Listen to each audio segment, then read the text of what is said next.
Salut, c'est Tom de la Photo Academy et aujourd'hui c'est la première partie de la revue photo du mois de novembre 2017.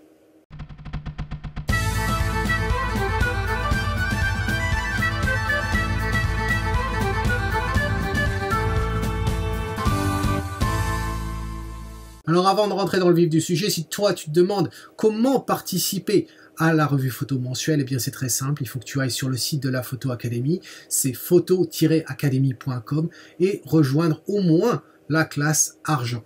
Allez, c'est parti, on va regarder ce que l'on m'a envoyé pour le mois de novembre. Et on va commencer avec une photo de Patrick. Patrick qui nous envoie cette photo de sa série sur les artisans, ou du moins sur les mains du travailleur qui ne sont jamais sales. Voilà, c'est une série que Patrick a commencé il y a plusieurs années de ça. Et d'ailleurs, Patrick, en passant, si tu as un site web ou un lien quelque part, j'aimerais bien que tu me le donnes. Je serais curieux de voir toutes les photos que tu as su faire dans cette série. Ou encore mieux, tu sais quoi? Pourquoi ne pas les mettre dans ton profil sur laphotoacademy.com? Voilà, ça serait sympa qu'on puisse voir toute ta série. Alors, qu'est-ce que tu nous as dit? Eh bien, dans ma série, les mains du travailleur ne sont jamais sales, je te propose l'ostréiculteur triant ses naissins. Eh bien, merci Patrick de m'avoir fait découvrir ce qu'étaient les naissins. Je ne savais pas que le nom des bébés huîtres, c'était naissins. Voilà. Pour toute cette série, j'ai choisi le noir et blanc qui, me semble-t-il, donne plus de profondeur et le format carré qui donne plus de dynamisme. Ce choix te paraît-il judicieux? Alors, le fait que tu choisisses le noir et blanc pour ta série, il n'y a rien qui me choque dans l'histoire. Effectivement, le noir et blanc, le monochrome, donc, peut te permettre de faire ressortir une certaine... je dirais pas forcément une certaine profondeur, je dirais une certaine texture, un certain vieillot aussi. Et donc, comme tu parles des travailleurs, c'est généralement pas le travailleur de bureau auquel tu fais référence, c'est généralement les artisans, d'après ce que j'ai vu. Donc oui, pourquoi pas, ça convient. Après, le format du carré, est-ce que tu dis donne plus de dynamisme? Honnêtement, il n'y a rien là-dedans qui me fait penser à plus de dynamisme. Quand je pense au format carré, c'est un choix que tu as fait. Là, je dirais pas. Alors, déjà, en regardant ta photo, moi, il y a quelques points déjà que j'ai notés. Le premier point, c'est un certain manque de netteté dans ton image. Et plus particulièrement, quand on regarde ces naissins. Regarde, je zoome dessus et tu t'aperçois que, certes, on a de la texture, de la netteté sur la main, sur la paume de la main. On voit les empreintes digitales, je dirais, de la paume de la main. Mais regarde sur ces huîtres, on n'a absolument pas de texture, tout est sans netteté. Et alors du coup j'ai essayé de comprendre pourquoi, qu'est-ce qui s'est passé. Alors le plus simple ça serait de dire qu'en fait tu as fait le focus à cet endroit là, mais même si c'était cet endroit là on se dirait cette huître là devrait être en focus. Alors après j'ai regardé tes exifs et l'objectif que tu as utilisé. Alors tu utilises le 18-55 qui est un Mark II, je dois dire, hein, qui est un objectif kit de chez Canon, mais qui a quand même l'IS, donc le stabilisateur d'image. Et ce qui m'embête un petit peu, c'est le fait que tu aies utilisé une ouverture à f22. Je ne comprends pas pourquoi tu as choisi une telle ouverture. Et je te déconseille à la limite d'utiliser une telle ouverture avec cet objectif-là. Le problème, c'est que, certes, tu vas vouloir fermer davantage, donc à f22 pour gagner en profondeur de champ. Malheureusement, la netteté liée que tu pourrais gagner en profondeur de champ, tu vas la perdre à cause de la diffraction, qui va rendre ton image floue. Et donc, surtout avec cet objectif-là, tu peux très bien utiliser f22 et au-dessus quand tu utilises un objectif de type macro, de véritable macro, puisqu'il va te permettre de monter à f32 et même au-delà. Mais là, sur un objectif kit comme ça de chez Canon, je dirais non, f22 évite. Ensuite, tu as dû remercier le stabilisateur d'image parce que tu étais à 1/30 de seconde et tu étais ouvert à 23 mm. 23 mm, on rajoute 1,6 pour calculer, ça nous donne quoi? Ben, ça nous donne 11, ça fait 34, on va dire 35 mm. Donc ça devrait au moins, sans trépied, je suppose que tu n'as pas utilisé un trépied là, tu devais être au moins à 1/35 de seconde. Tu vas faire 1/30, je ne sais pas si tu as la main qui tremblote, en tout cas le manque de netteté n'est pas lié à de la tremblote en tout cas, ça c'est certain. Alors, quand on regarde d'un point de vue cadrage, je nous parlais du cadre en carré. Ici, moi, ça me choque pas du tout. Je dirais à la limite, c'est très, c'est bien, c'est bien. Mais ce qui me gêne dans l'image, c'est la montre de ton ostréiculteur et plus particulièrement la boucle en métal ici qui est bien trop visible à mon goût par rapport au reste. Certes, on a une luminosité qui est plus poussée sur la main, donc on va vraiment regarder dans le centre de la main. Après, on a le manque de netteté dont je parlais, mais c'est vrai que cette petite boucle là, si je l'avais pris l'autre main, ça aurait été mieux à mon avis. Ensuite, on a cette barre de fer ici qui, même si c'est du monochrome et donc du coup ton sur ton, on la voit pas trop, elle est quand même là. Ça aurait été peut-être intéressant de se décaler un petit peu plus. J'ose croire que tu te serais décalé ou il se serait décalé davantage. Eh bien, on n'aurait pas eu la barre et ça aurait été quand même plus intéressant et on aurait vu un peu plus d'ailleurs les portes huîtres par transparence dans l'eau là que l'on devine. Voilà. Ensuite, j'aime bien donc la ligne, en fait, la courbe formée par les deux mains. Je trouve ça intéressant. La position des deux mains, je trouve ça aussi. J'aime le fait qu'on puisse voir que c'est des mains du travailleur, hein, il se coupe les doigts hein, à tenir les huîtres, etc. On le voit, elle est toute craquelée, coupée, etc. Donc, on sent bien. Donc voilà ce que je dirais, Patrick, là-dessus. Voilà, dis-moi ce que tu en penses dans un commentaire. Ensuite, nous passons à Georges. Alors, Georges qui nous dit « Bonjour Tom, je te propose une photo prise dans la gare TGV de Perpignan où j'ai été attiré par cette mosaïque de verre de différentes couleurs. Après avoir trouvé un cadrage qui me convenait avec un Samyang 8 mm, il m'a fallu attendre longuement que divers sujets se placent dans les différents cadres. J'ai failli me faire embarquer par l'équipe de sécurité de la gare. La déformation induite par le fisheye est importante, mais je l'ai gardée car elle m'a permis de mettre en avant les deux cadres que je souhaitais souligner. Alors tu l'as fait avec un 60D de chez Canon que je connais bien puisque j'ai cet objectif-là, cet appareil photo-là, pardon, l'objectif fisheye Samyang 8 mm, et tu l'as fait cette photo à f8, 1/250e et 3200 ISO. Alors, quand je regarde la photo, pour moi, il y a la chose positive dans l'image, c'est que tu as bien choisi ton cadrage avec ce fisheye. Pourquoi je dis ça? Eh bien, c'est par rapport à l'emplacement de la porte, en fin de compte. Le fisheye va nous donner donc ces courbes qui sont censées être des lignes droites au départ, mais qui sont courbées par la nature du fisheye. Et je trouve que l'emplacement de la porte est absolument superbe. On est au bon endroit, on a des belles courbes, c'est joli. Après, tu nous parles de mosaïque colorée, je dois dire que c'est pas ce qui me venait à l'esprit quand j'ai regardé la photo la première fois avant de lire ton commentaire, parce qu'en fait on n'a que deux carreaux de couleur, et la première chose qui m'est venue en tête, c'était tiens, ils ont eu quelqu'un qui a cassé les carreaux, et ils n'ont pas réussi à trouver les carreaux transparents, et ils ont remplacé avec ce qu'ils avaient sous la main. Voilà, il y aurait eu plus de couleurs, si tous les carreaux avaient été de différentes couleurs, ça aurait été vraiment sympa. Là, il y en a que deux, je dois dire, visuellement, je suis pas excité à cette vue-là. Ensuite, tu nous parles des sujets qui ont apparu dans les cases formées par ces vitres. Oui, pourquoi pas. Pourquoi pas, cela dit, ce qui est dommage, c'est quand on commence à zoomer, on s'aperçoit en fait que les informations sont perdues. On a un reflet sur la vitre ici, il y a quelque chose. Je me demande si tu n'as pas sous-exposé l'image et essayé de la récupérer après coup, parce que il y a quelque chose qui a été fait au niveau du traitement de bruit également qui a été fait, et c'est pas...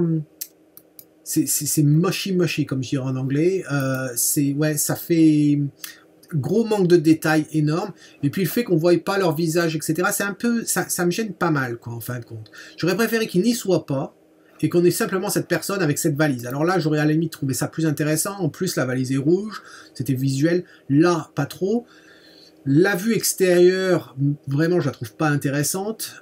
Pourquoi? Parce qu'on a déjà ces murs de chantier, la bleue derrière, on a un panneau ici de signalisation jaune, etc. Ouais, je trouve il y a un peu trop de détails à mon goût.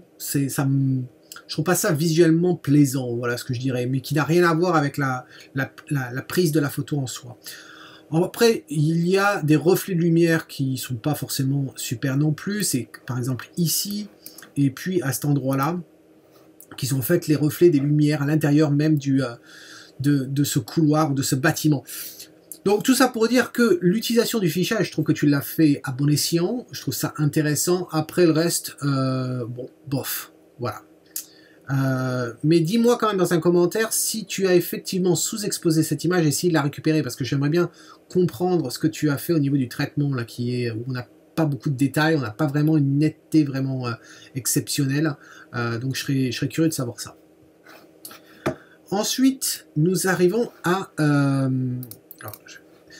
donc à Eric. Alors Eric qui nous dit la Loire à Glen ou JN, à G1 apparemment.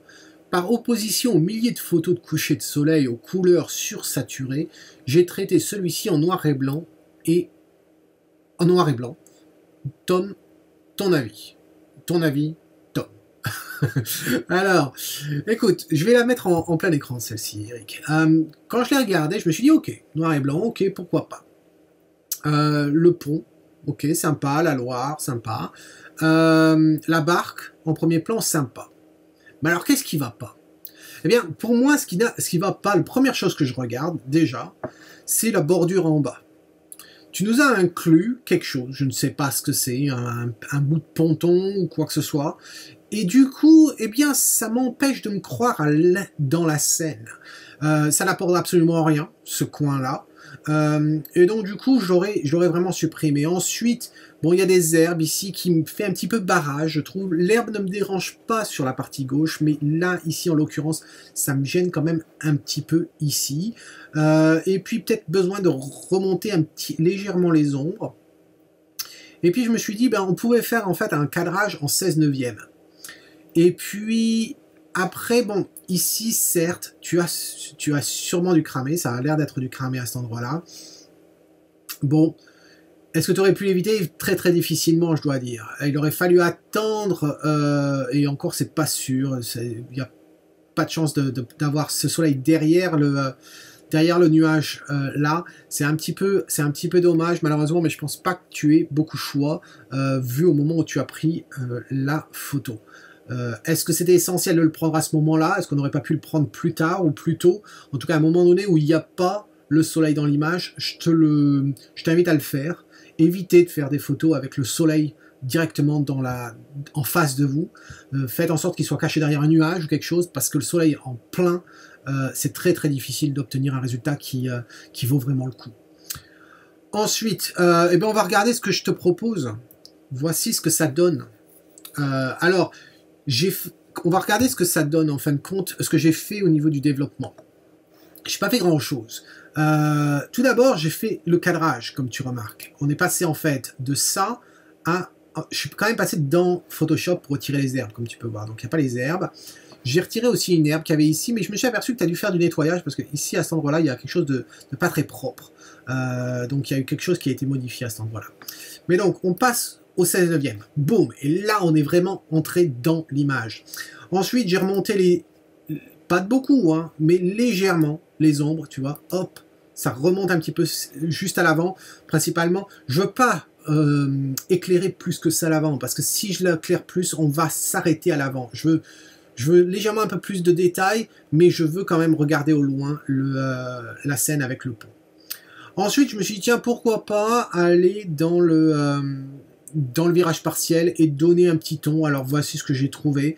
C'est légèrement les hautes lumières qui sont vers les tons orangés, jaunes, et puis les ombres qui sont plus dans les tons rouges. Voilà. Et je trouvais que les deux se mariaient relativement bien. Et donc voilà. Donc si on compare cette photo avec ta version que tu nous avais envoyée, eh bien voici ce que l'on obtient. Dis-moi ce que tu en penses en fin de compte. Ta version bien sûr à gauche, celle que je te propose à droite. Voilà, dis-moi dans un commentaire ce que tu en penses. Ensuite, on va passer à Christian, le papy belge. Alors, Christian, qu'est-ce qu'il nous dit? Eh bien, alors il met les exifs, mais je parlais des exifs après. Il nous dit: bonjour Tom, je voulais avoir ce genre de rendu. Je n'ai pas de blanc cramé, mais des noirs bouchés. Donc je suppose que pour l'impression, c'est foutu. Qu'aurais-je dû faire lors de ma prise de vue? Je suppose qu'en post-prod, ce n'est pas possible. Alors, au niveau des exifs, tu as fait ça avec 1/160e de seconde, f13, ISO 64, parce que tu étais sur un Nikon. Alors, est-ce que tu l'as fait avec le Nikon ou est-ce que tu l'as fait avec, avec ton nouveau... je suppose que c'est le Nikon, mais Tamron et Nikon, ok. Alors, écoute, moi quand j'ai regardé ta photo, je comprends qu'en ce moment tu poses beaucoup de questions sur les noirs bouchés, etc. C'est vrai qu'à plusieurs reprises, dans les revues photos mensuelles, j'ai fait référence, j'ai dit de faire attention à certaines zones dans la photo qui avaient des noirs bouchés. Alors, les noirs bouchés, comme on les voit dans Lightroom, eh bien, il suffit d'aller dans la partie développement et de cocher ici la case dans l'histogramme à gauche. Et tout ce que tu vois apparaître bleu, en fait, c'est du noir. C'est du noir noir, je veux dire, il n'y a pas d'information. Et la raison pour laquelle je disais toujours faites attention à ça, c'est parce que principalement quand vous avez des parties dans l'image, parce qu'elles sont toutes noires et donc il n'y aurait pas de détails. Et là, quand on imprime, du coup, eh bien, surtout en fonction de certains papiers, eh bien, le résultat peut vraiment être dégueulasse. Et puis, il faut se dire une chose, c'est que la plupart du temps, dans les scènes, quand on les regarde, on arrive toujours à détecter un petit peu de détail, légèrement un petit peu de détail. C'est pour ça que d'avoir du noir noir, une fois qu'on imprime et qu'on regarde, ça fonctionne pas réellement toujours. Cela dit, dans la photo que tu as faite ici, il s'agit ce qu'on appelle un low key, c'est-à-dire une photo dont la majorité de la photo est dans les ombres.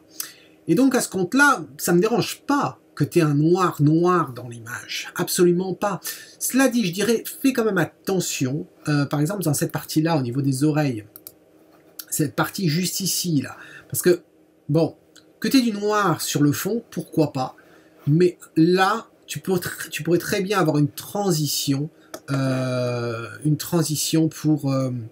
aller vers le noir. Là, on est noir assez abrupt, je dirais. Donc, par contre, il y a quelque chose que j'ai trouvé intéressant, c'est au niveau de tes exifs. Alors, ce qui est marrant, c'est quand on regarde ta valeur F, tu as choisi F13. Alors, je me doute qu'avec F13, ton flash devait être sûrement à pleine puissance. Parce que F13, c'est quand même relativement petit pour une photo éclairée au flash.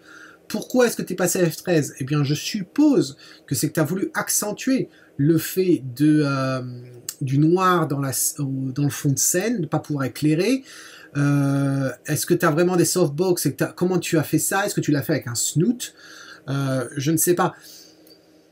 Mais F13, bon, ça me paraît pas forcément très judicieux généralement quand on monte à F13 au niveau de la photographie en flash. Il y a certains cas où ça vaut le coup, mais dans la majorité des cas, c'est pas forcément judicieux parce que ça se paye au coût de temps de recyclage pour le flash, puisqu'il est donc à pleine puissance, et donc du coup ça prend plus de temps à recycler, et donc du coup de pouvoir faire plusieurs photos. Entre chaque photo il faut attendre, sinon le flash va pas se déclencher quand tu vas prendre la photo. Donc à la limite baisser la puissance du flash plutôt que de baisser l'ouverture, de fermer l'ouverture. D'ailleurs, si c'est la luminosité ambiante que tu souhaites réduire, c'est avec le temps que tu vas utiliser, donc, et non pas avec l'ouverture. Donc l'ouverture ne gère que la puissance de ton flash. Et donc là, je trouve que bon, F13 c'était peut-être pas judicieux. Ensuite, ce qui est assez étonnant, c'est que tu es F13, certes à 98 mm, mais qu'est-ce que tu utilises déjà comme... si je reviens ici, qu'est-ce que tu utilises comme appareil? Donc c'est le Nikon, mais lequel? Le D810. Donc D810, c'est un plein format. Et donc, du coup, plein format à 98 mm, bon, c'est pas comme si tu étais en APS-C, et je suis assez étonné par le manque de netteté dans ton image. Si on zoome, et là je suis à 1.1, eh bien, en fait, tu t'aperçois que, bon, on n'a pas de netteté du coup sur le visage. Ici, dans les cheveux, on n'en a pas vraiment. On en a en haut des cheveux, à cet endroit-là. Et puis aussi en bas de l'image. Et je l'ai trouvé, le ton focus. Il est ici au niveau du menton. Et puis le devant, là. Ce qui fait qu'en fait, au niveau du focus, tu t'es loupé là-dessus. Donc c'est quand même un petit peu dommage.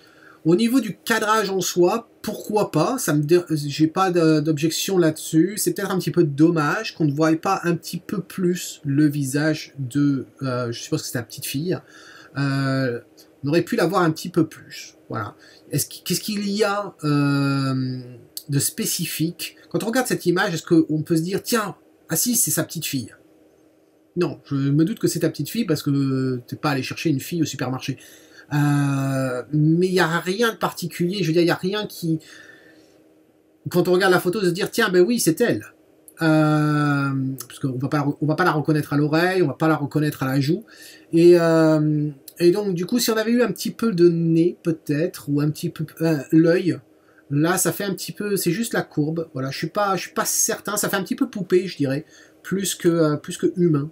Donc, voilà ce que j'aurais à dire sur ta photo, Christian. Donc, dis-moi ce que tu penses de ces remarques-là dans un commentaire. Ensuite, on va à une photo qui a été faite par Pakou. C'est sa première d'ailleurs dans la Photo Academy. Alors, il nous dit « Salut Tom, pour ma première participation à la revue, je te propose cette photo prise en juin dernier. Dans la série de photos faites ce jour, j'ai aimé cette prise sur laquelle la planche surfe la vague sans son maître. Elle a été prise avec un 70D, donc un APS-C de chez Canon, un objectif Sigma 150-600C à 562 mm, ISO 200, f6.3 et 1/1250 de seconde. Elle a été travaillée seulement sur Lightroom. Peux-tu me dire ce que tu en penses? Bien, Pakou, quand je l'ai regardée, ta photo, elle me paraissait sombre. Je dois avouer. Et puis, il y a des choses qui me gênent dans l'image, et c'est cette partie en bas, toute blanche, cramée d'ailleurs, hein, qui là n'apparaît pas cramée parce que ça a été retouché, mais en gros c'est du cramé, il n'y a pas d'information dedans. On voit avec le flou, ça nous fait un dédoublement qui n'est pas forcément très joli, ça nous fait une masse en fin de compte en bas, alors qu'on a du détail dans l'eau, on a ces gouttelettes grâce à la vitesse à laquelle tu as pris la photo. Et là, cette partie-là, c'est presque une partie blanche en bas, et c'est ça qui me gêne beaucoup. J'aurais préféré qu'elle n'y soit pas. Ensuite, le ton, j'ai trouvé qu'il manquait quand même un petit peu de blanc, je trouvais, dans la photo. Et donc, ce que j'ai décidé de faire, c'est de voir si, en recadrant, pour te montrer ce que ça allait donner. Et voici ce que j'ai obtenu. Alors, ce que tu remarqueras, alors je vais les mettre l'une à côté de l'autre, hein, pour qu'on voie. Je t'avouerai que j'aurais préféré qu'elle soit cadrée comme celle que tu as choisie, mais sans la bande en bas. Voilà, ça c'est clair. Ensuite, ce que j'ai fait, c'est que j'ai ressorti le blanc. J'ai ressorti les blancs, mais sans vouloir les cramer quand même. Donc j'ai utilisé les hautes lumières pour récupérer du blanc, mais j'ai quand même sorti du blanc parce que je trouvais que ta photo était quand même très sombre et donnait pas forcément envie d'aller dans l'eau. Voilà. Mais voilà ce que j'ai fait. Donc je vais te montrer vite fait ce que l'on a ici. Vraiment pas grand chose, hein. À cet endroit-là, tu vois que le contraste, je l'ai monté légèrement. Les hautes lumières, je les ai baissées un petit peu. Et la clarté, je l'ai augmentée pour faire ressortir les gouttelettes. Mais tu vois, on n'a vraiment pas assez de détails à cet endroit-là. Et c'est assez dommage. Je ne sais pas si tu as utilisé un trépied, d'ailleurs, vu la distance et vu le poids et la focale que tu as utilisé. 6.3, est-ce que c'était vraiment essentiel? Moi, j'aurais été toi, j'aurais peut-être fermé un petit peu plus quand même, mais cela dit, vu la distance, 6.3, ça poserait pas de problème. Et quand même, tu as pris une vitesse assez rapide, mais peut-être pas assez rapide. Pourquoi ISO 200 quand tu as une vitesse aussi rapide que ça, vu la distance? Parce que tu étais quand même à 562 mm de focale. Tu es sur... ah oui, mais attends, tu as dit que tu étais sur quoi?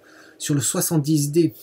Donc 70D, ton 562, ça équivalent en fait à 790, on va dire presque à 800 mm. Hein, donc tu aurais pu être à 1/8 millième de seconde pour tenir. 1/8 millième de seconde, ça aurait été largement assez pour figer les vagues, je pense.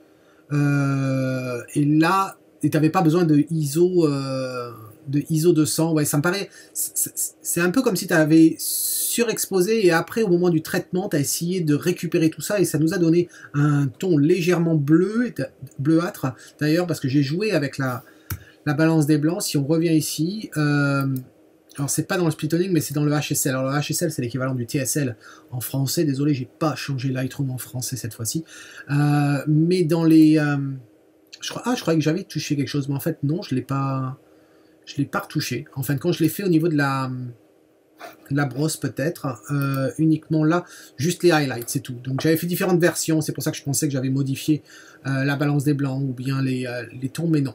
Voilà, donc dis-moi ce que tu en penses, Paco, de ce que je te propose là, de ce que je te dis, même si j'aurais préféré l'angle que tu as choisi, mais avec de l'eau verte, bleue en bas plutôt que cette bande blanche. Voilà. Ensuite, on va passer à Madame Agnès. Alors, Agnès, qu'est-ce qu'elle nous dit? Coucou Tom, je reconnais l'image, hein, elle nous a montré une image le mois dernier de ça, c'était la Slovénie d'ailleurs, quand elle est partie suivre Daniel. Son mari alors, coucou Tom, je persiste avec cette vallée. J'ai un doute sur le cadrage. Je pense à ce que tu me disais pendant le stage. Qu'est-ce qui a attiré ton regard? Je trouvais la vue d'ensemble sympa, mais maintenant je doute. Alors là, tu nous dis 4 tiers décalé sur la gauche, tu en penses quoi? Au niveau des exifs, F13, t'es allé à bonne école, pas cher, ISO 200, à 320e de seconde à 35 mm. Eh bien écoute, ta scène, je la trouve sympa. Je trouvais déjà sympa ce que tu avais fait la fois dernière. Je crois que je préfère cette version-là. D'ailleurs, qu'est-ce que tu avais envoyé la fois dernière? Est-ce que je l'ai là, la photo en question? Je vais la trouver. Non, je la trouve pas. C'est bizarre. Pourquoi je la trouve pas, la photo? À moins que ce soit dans la partie 1. Ah ben c'est étonnant ça quand même.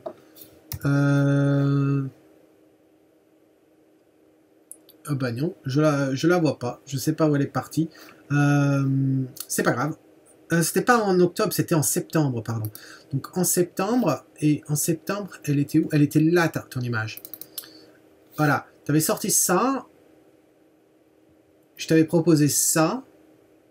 Et là, ce que j'aimais bien dans l'image, c'est qu'on voyait le fond des collines, etc., les sapins, on voyait le contexte, en fait, qu'on j'aimais bien, ce qui donnait une explication sur les... C'est un village ethnologique, ça donnait une explication sur la structure des maisons, l'architecture, voilà. Là, quand on revient, donc, non pas sur le contexte, sur la revue, et ce que tu proposes, là, on n'a plus le contexte, vraiment. On n'a plus le contexte, on a juste ces maisons-là, on a certes un petit peu de... des arbres au fond, et puis on a ce ciel, voilà. Ouais, je préférais l'autre à la limite, je préférais l'autre, avoir plus de contexte que ça. Cela dit, j'ai regardé ce que tu voulais dire par un quart, etc. Je suis pas sûr que ce soit la solution, le 4 tiers, enfin je sais pas ce que tu as voulu dire par 4 tiers d'ailleurs.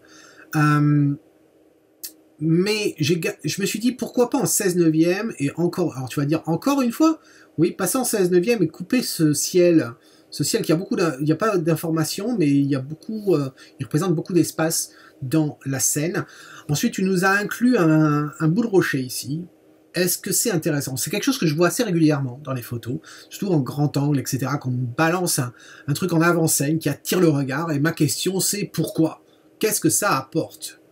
Et là, je trouve que ça apporte rien d'avoir ce rocher ici, à cet endroit-là. Ça attire l'œil, en plus c'est un seul rocher ici parmi le vert, donc du coup ça attire l'œil. Et je pense que tu as envie plus qu'on regarde les maisons plutôt que ce rocher. Donc du coup, ce que je t'ai proposé, ben, c'est ça.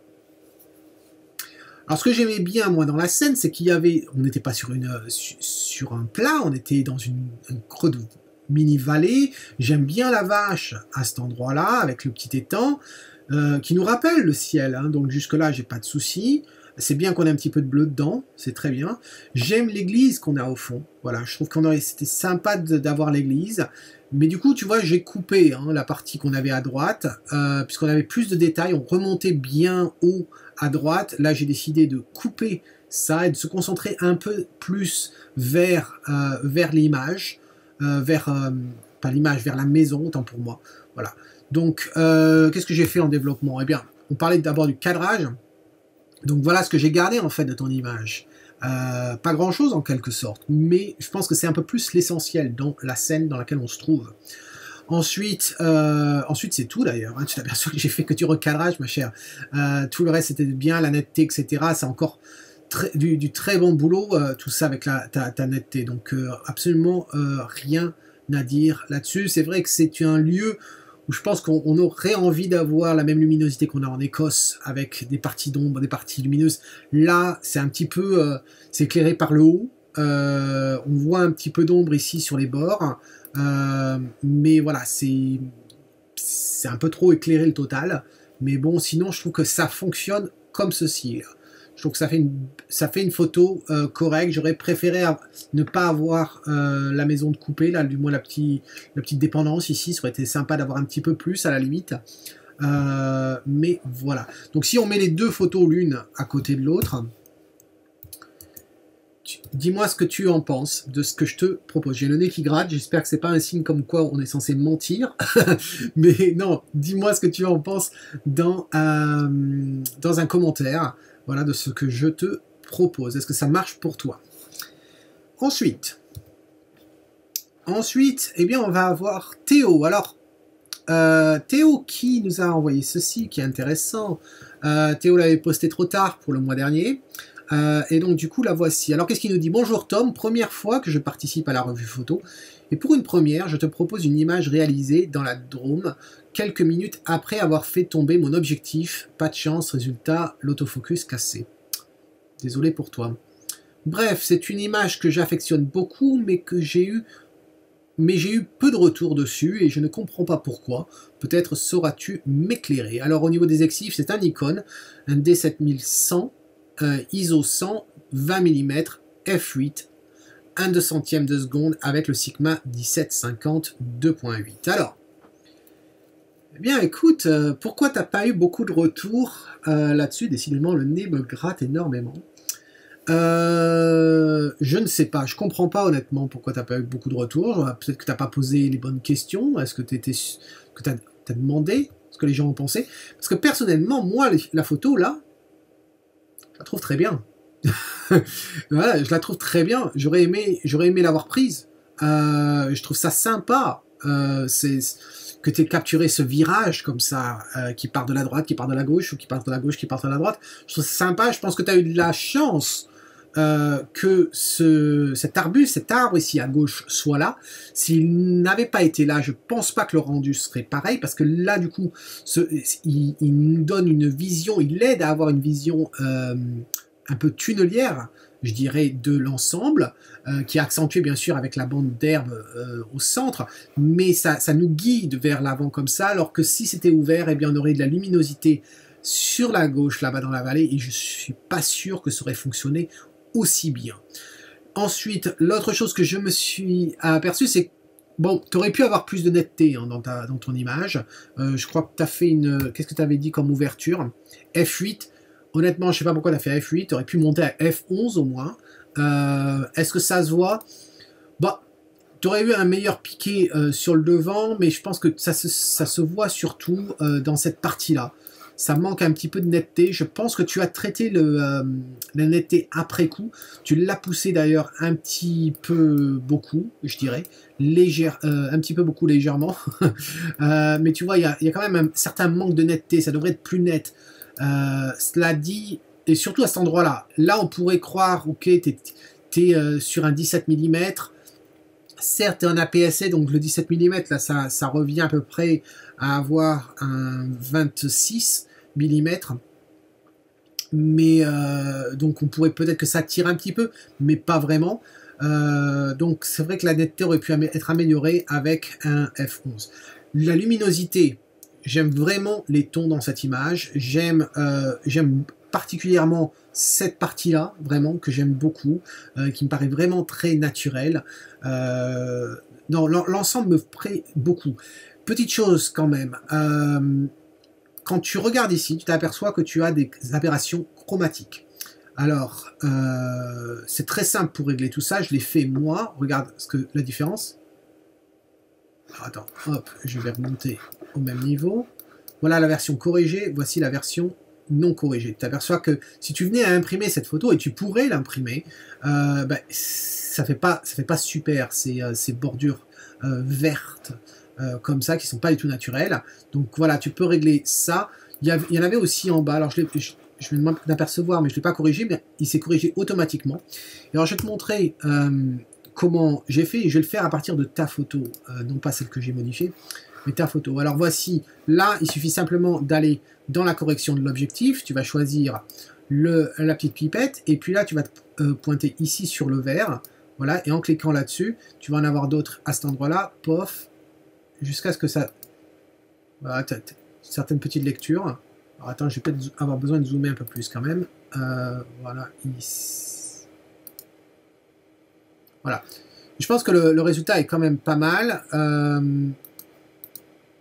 Et maintenant, ça fait un petit peu plus propre et on a corrigé du coup celle qu'on en avait sur le bord. Regarde ce que l'on avait au départ. Tu vois, on en avait ici. On voit des néons un petit peu partout. Et bien d'avoir retiré ça, ça fait déjà un petit peu plus propre. Donc, bravo, hein, bravo Pacou là-dessus. Et puis, ça prouve aussi qu'avec un appareil d'entrée de gamme, hein, comme le D7100, qui est un APS-C, mais qui est pas le top du top, on a de très belles photos à faire comme celle-ci. Donc, bravo Pacou, vraiment, bravo, bravo. Ensuite, on va passer à Monsieur Michael Bailey. Alors, qu'est-ce qu'il nous dit? Ben, de toute façon, son image, maintenant, si ce n'était pas pour la signature que tout le monde reconnaît, hein, c'est pour le virage partiel. Je le dis chaque mois, mais toutes les photos que Mike nous pose, c'est toujours du virage partiel maintenant. Me fait pas regretter, Mike, d'avoir fait ce tutoriel sur les virages partiels. Alors, qu'est-ce qu'il nous dit? Salut Tom, j'ai pris cette photo à Saint-Malo en revenant d'un week-end en Normandie. Celui où j'ai failli louper le live d'ailleurs. Comme tu le vois, je n'ai pas pu m'empêcher de poker du virage partiel. Je trouve que ça aide à faire ressortir les formes. Ma question est plus sur la composition. Je voulais au départ recadrer cette photo, prise avec mon 35 mm fixe, de façon à n'avoir que les poteaux et leurs ombres. Pardon. Finalement, j'ai tout gardé. Malgré la zone pavée un peu cramée, ça leur donne un rôle de sentinelle qui garde l'entrée de la ville. Bref, qu'est-ce que tu en penses de ma photo? Nota bene, j'ai le droit au jeu de mots, non? ISO 100 f3.2, 30 secondes. Alors là, Mike, il va falloir m'expliquer dans un commentaire. Qu'est-ce qui t'est passé par la tête à faire une photo de paysage à f3.2, à 35 mm? Là, j'avoue, je ne comprends pas. Je comprends pas pourquoi tu as choisi ça. Est-ce que c'était parce que tu avais peur qu'il n'y avait pas assez de luminosité? Tu voulais absolument être à ISO 100. Cela dit, tu étais forcément sur trépied, monsieur, hein, pour 30 secondes. Donc, tu aurais pu très bien rester 1 minute 30 et puis nous monter ça au moins à F8, voire plus. Donc, je comprends pas. Ensuite, au niveau du cadrage en soi. Alors, certes, on a la ville au fond, mais j'y crois pas trop. J'y crois pas trop à ce cadrage, je t'avouerai, Mike. Et du coup, je me suis dit, bah ouais, si on recadrait ça et qu'on partait sur un carré, qu'est-ce que ça donnerait? Bah, ça donnerait ça. Et là, je me dis, ben c'est un peu abstrait. J'aime assez, enfin, moi ce que j'aime dans l'image, là, dans la photo, c'est certainement pas ça, c'est pas les rochers, ou enfin, je sais pas si c'est le rocher d'ailleurs, ou si c'est la, qu'est-ce que c'est mince, les algues, mais ce que j'aime moi c'est les ombres de ces poteaux et qui s'entrecroisent. Voilà, j'avoue que j'aime assez ça. Alors ton virage partiel, oui, il va bien, je trouve. C'est un ton qui me plaît assez, ça. Mais voilà, le cadrage, je préfère celui-ci à ça. Tes sentinelles, je sais pas si tu revenais du bar, mais bon, moi ça le fait pas trop. Ouais. Non, voilà, oui. Dis-moi ce que tu en penses, Mike. De ce que je viens de te dire. Voilà. Entre ta version, de tiers et la version carré que je te propose. Mais je préfère le carré personnellement. Voilà. Ne serait-ce que par rapport au fait que oui, tu as l'information cramée et puis la partie tout en loin qui n'apporte rien en fin de compte. Qui n'apporte rien. Ensuite, oh ben on va continuer un petit peu. On va aller, ça va être Patrick Alberti qui nous dit déjà le décor de Noël. Bonjour Tom, une idée qui a fait son chemin, mais j'avais cœur à travailler le sujet inspiré par divers clichés autour de la fleur de pissenlit. J'aime la complexité de cette fleur pourtant si anodine. Que penses-tu du rendu? Je suis curieux de connaître ton ressenti. Alors, je dois dire de loin c'est intéressant. De loin c'est intéressant. De près ça l'est moins. De près ça l'est moins. Pourquoi? Parce qu'il y a un manque de, encore une fois, un manque de piqué, un manque de netteté dans l'image. Il y a des zones très floues et des zones moins floues.